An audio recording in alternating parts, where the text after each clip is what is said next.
langkah strategis ya. Sebetulnya dari apa yang saya paparkan tadi, kita sudah bisa petakan ya secara umum. Jadi di Islam itu ada pencegahan, ya ada pengobatan atau penanggulangan. Ya langkah pencegahan mungkin sudah terlewati ya. Langkah pencegahan sudah terlewati. Ini kalau saya buat bagan ini atau diagramnya kan ini ada infonya ini kan sebagai langkah pencegahan. Ya sebabnya apa yang bisa menjadikan wabah. Makanya dalam Islam itu sangat ketat sekali. Hampir semua persoalan itu kita akan temukan solusinya. Di Al-Quran ada, di hadis ada, bahkan sebelum ada wabah udah diinfokan. Ya, akan terjadi wabah begini, penyebabnya ini. Karena itu turun ayat misalnya, mohon maaf, ya mengharamkan makanan-makanan tertentu. Karena dampaknya itu akan sangat berpengaruh buruk bagi kesehatan. Ya, ada yang mengharamkan perbuatan tertentu. Ya, kalau sudah pasti haram, pasti buruk lah. Kalau sudah haram, pasti ada hal yang membahayakan. Itu poinnya. Ya, jadi jangan memaksakan diri misalnya untuk, taruhlah kita harus berkonflik, berdebat pada apa yang telah tegas memang buruk kok. Ya, seperti perbuatan zina gitu kan. Nabi sudah menyampaikan kalau udah banyak zina, kelakuan yang tidak baik menyebar di masyarakat, itu berpotensi memunculkan wabah. Makan makanan kotor itu bisa menimbulkan juga wabah, minimal mutasi virus ya. Virus yang tadinya misalnya dari hewan ke hewan bisa bermutasi. Kalau dia mutasi kemudian pindah bisa ke manusia, terus dari manusia ke manusia. Ya apalagi kan kalau virus, ya ahli virus yang paham. saya hanya baca, amati, lihat kan. Tapi mungkin setiap ahli virus itu pasti akan mengetahui. Ya jadi kalau Anda tadi bertanya tentang langkah strategis yang harus dilakukan akan dampak COVID-19 dalam kehidupan kita, ya kita otomatis sudah masuk ke fase penanganan yang di sini harus kita lakukan. Nah, setidaknya dari hasil riset yang kita kerjakan, ini poin ini saya ingin tegaskan bahwa ini bagian dari kontribusi kita kepada bangsa, pada negara dan niat kita untuk beribadah kepada Allah Subhanahu wa taala. Selain juga memberikan penegasan kepada masyarakat, orang Islam khususnya bahwa di Islam sangat perhatian. Di Islam solusi, di Islam itu solusi, Islam itu ya pemberi jalan keluar ya dan jauh dari kesan-kesan negatif yang sering dimunculkan banyak orang. Jadi dalam konteks penanganan ini ada beberapa dampak yang diduga disampaikan melalui syariat akan terjadi. Ya, misal ada dampak yang memicu kepada mental ya, mental dari kepanikan, sedangkan panik itu jadi persoalan. Ya, maka dari sini ada hal-hal strategis yang harus kita kerjakan, penjelasan ke masyarakat.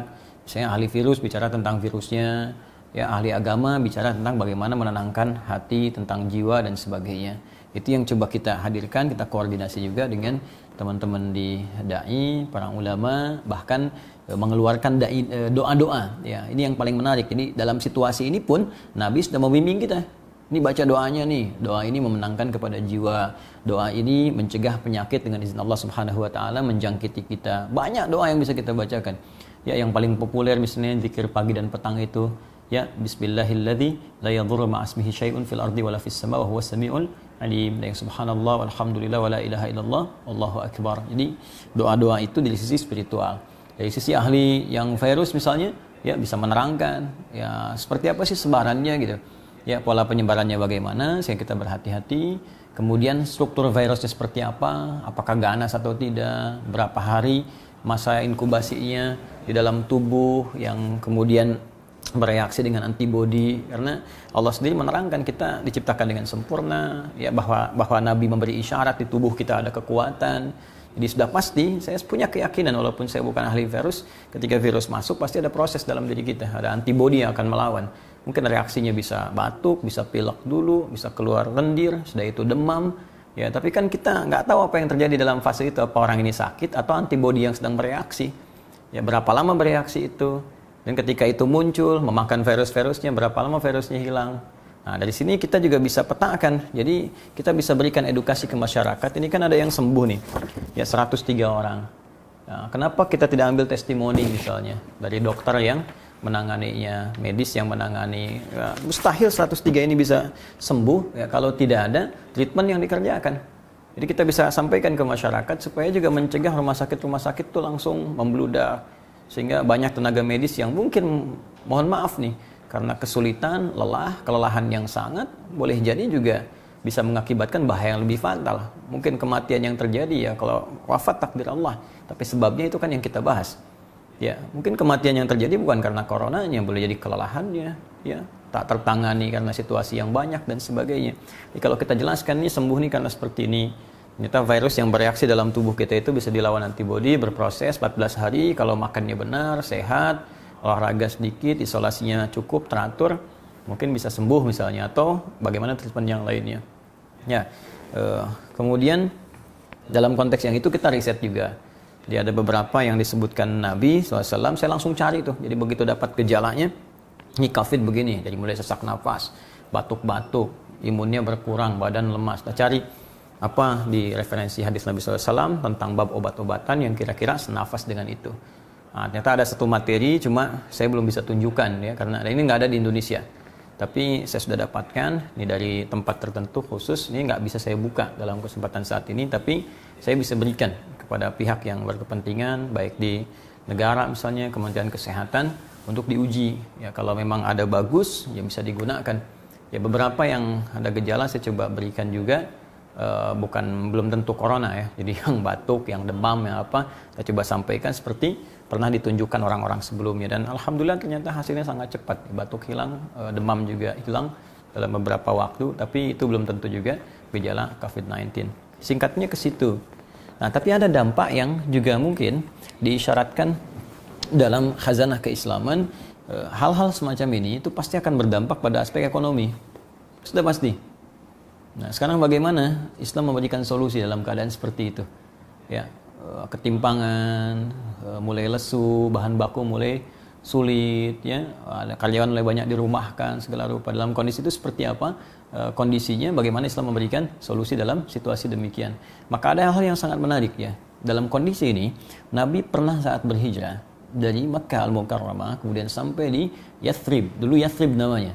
Ya, Yathrib sebelum menjadi Al-Madinah, sebelum jadi kota ya. Jadi mohon maaf daerahnya sangat tertinggal, ekonominya juga nggak berkembang bagus ya. Terus ya jauhlah dari sisi ideal yang digambarkan sebelum kemudian berubah menjadi lebih baik dan suasana kota dan sangat maju sampai memberikan pancaran cahaya ke seluruh penghujung dunia. Sehingga dikenal dengan Al-Madinah, kota Al-Munawwarah yang terpancar dengan cahaya-cahaya kemuliaan. Nah, secara singkatnya Nabi datang, situasi kemiskinan banyak. Maka yang paling mudah secara sosial dilakukan adalah Nabi dengan petunjuk Allah Subhanahu wa taala diperintahkan mempersaudarakan. Nah, di masyarakat ya, khususnya dalam umat Islam, Muhajirin dengan Ansar, juga masyarakat pada umumnya, dan persaudaraan ini efektif.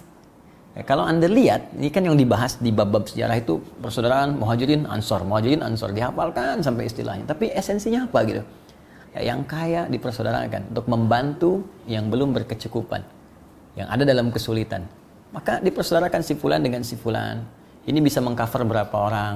Nah, ini kita bisa terapkan dengan konteks atau konsep kekinian yang mungkin sekarang kita bisa petakan 34 provinsi misal di Indonesia. Ya, setiap provinsi ada berapa kabupaten, ada berapa kota misalnya. Ya, lalu kepala daerahnya, taruhlah di sini ada ya, ini gubernurnya, di sini misalnya bupatinya, ya, atau wali kotanya. Nah, ini memetakan nih daerah-daerah yang tingkat 2 ya, ke bawah ya, daerah tingkat 2-nya. Ada berapa orang yang di atas kemampuan, misalnya menengah ke atas. Ya, kemudian ada berapa masyarakatnya yang kira-kira mesti dibantu. Lalu kita akan lihat misalnya dipadukan ke sini. Yang punya kemampuan bisa membantu berapa orang. Satu orang misalnya bisa mengcover 5 orang atau 10 orang. Maka silahkan dalam masa yang sulit ini, dia bisa membantu sesuai kadar kemampuan dia. Lalu sisanya yang kira-kira tidak bisa tercover oleh orang-orang mampu ini, baru dikeluarkan anggaran. APBD kah itu misalnya. Atau secara nasional APBN-nya. Ya. Jadi ini sangat menarik hal-hal semacam ini. Jadi kalau kita praktekkan dalam konteks kekinian, saya kira insya Allah hal-hal yang bisa kita rasakan sulit setidaknya bisa meringankan dengan konsep ini. Ya, belum lagi dengan teori misalnya fikih tijarahnya, fikih bisnisnya.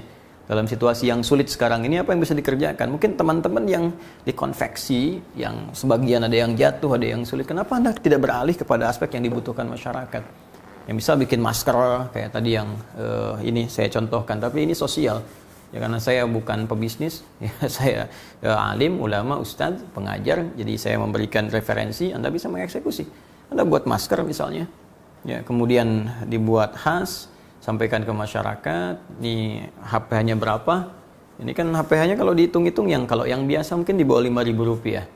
Ya sekarang masker yang tadi misalnya yang N95 ya kemudian dijual misalnya 7.000, 350.000 dibagi 50 7.000. Ini kalau Anda bikin HPH di bawah 5.000, 2.000, 3.000, Anda jual 7.000 dengan yang sama, Anda cuci lagi 2-3 kali pakai gitu kan. Ini setidaknya untuk masyarakat bisa digunakan. Kemudian kalau yang seperti ini yang halus apa mungkin lebih beda lagi, HPH-nya bisa berbeda misalnya, ya. Nah, ini silahkan Anda nanti ambil keuntungan dari situ untuk menghidupkan karyawan aja sementara dan tidak harus bebani masyarakat. Jangan jual misalnya 25.000, 30.000, Anda HPH cuma 5.000. Ya, atau kayaknya lebih bagus nih HP-nya 10.000, Anda jual 20.000, 30.000 atau bahkan 50.000, itu beban bagi masyarakat. Anda jual misalnya HPH 10.000, Anda jual 15.000, 5.000 Anda berikan lagi share untuk karyawan-karyawan supaya mereka hidup lagi. Anda sendiri sudah cukup. Tabungan Anda berapa? Aset Anda berapa? Setidaknya Anda berpikir untuk menghidupkan karyawan. Ya, itu akan lebih baik. Jadi situasi semacam ini, kreativitas perlu dibangun, energi positif perlu disatukan, keterbukaan juga perlu dibangun, dan yang paling penting semua berpikir positif untuk menghadirkan solusi. Jadi ini yang saya kerjakan selama ini.